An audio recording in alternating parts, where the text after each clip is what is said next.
ఈరోజు ఎన్నికల ప్రచారంలో భాగంగా కోపల్లి గ్రామంలో పెద్దలందరితో కలిసి ఇంటింటికి ప్రచారం Telugu Desam party, Janasena party, Bharatiya Janata party నాయకులందరం కూడా ఈ గ్రామానికి చేయాల్సిన అనేక కార్యక్రమాలు మా దృష్టికి వచ్చినాయి. అందులో ప్రధానంగా రహదారులు ఒకటే అయితే మనం నిర్మాణం చేయాల్సింది సైడ్ కాలువలు.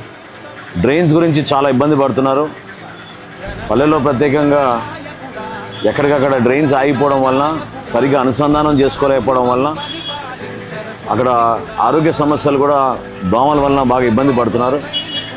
అదేవిధంగా బరియల్ గ్రౌండ్స్ గురించి ప్రస్తావించారు. ఖచ్చితంగా వీళ్ళు జగనన్న కాలనీ నిర్మాణం చేసి 600 ఎకరాలు తీసుకున్నారు, కానీ దాదాపు 70,000 కోట్ల రూపాయలు ఖర్చు పెట్టామని చెప్తున్నారు. వాస్తవంగా ప్రతి గ్రామంలో కూడా పెద్దలతో కూర్చుని మాట్లాడుకొని గ్రామ అవసరాలకి భూమి కొనుగోలు చేసుంటే చాలా ఉపయోగపడేది. నేను మాటిస్తున్నాను, రాబోయే రోజుల్లో మన ప్రభుత్వం ఏర్పడిన తర్వాత ఖచ్చితంగా బరియల్ గ్రౌండ్స్ అనేది మనం ఏర్పాటు చేయాల్సిన అవసరం, పెరిగిన జనాభాని దృష్టిలో పెట్టుకుని ఖచ్చితంగా చేయాలి. దానికి కూటమి ప్రభుత్వం ఏర్పడినప్పుడు ఉమ్మడిగా మేము ఆ హామీ ఇస్తున్నాం. తప్పకుండా రాబోయే రోజుల్లో అవసరాలని బట్టి ప్రతి గ్రామంలోనూ మన తెనాలి మున్సిపాలిటీలో కూడా బరియల్ గ్రౌండ్స్ నిర్మాణం అనేది ఖచ్చితంగా చేస్తాం.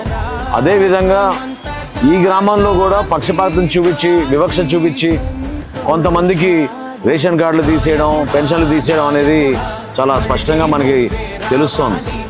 అన్యాయంగా పాపం భర్తలు కోల్పోయిన వితంతులు కూడా వాళ్ళకి అందించాల్సిన సహాయం ప్రభుత్వం నుంచి సరిగ్గా రాలేదు.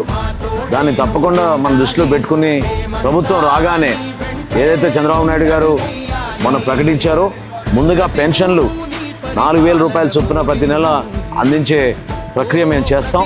అందులో భాగంగా అర్హత ఉన్న వాళ్ళందరికీ కూడా, ఎవరైతే పెన్షన్లు ఆపారో వాళ్ళందరికీ కూడా పెన్షన్లు ఇచ్చే కార్యక్రమం ప్రతి గ్రామంలోనూ ప్రతి వార్డులోనూ రేపటి రోజున మన ప్రభుత్వం ఏర్పడిన తర్వాత ఖచ్చితంగా చేస్తామని ఈ సందర్భంగా తెలుపుకున్నాను.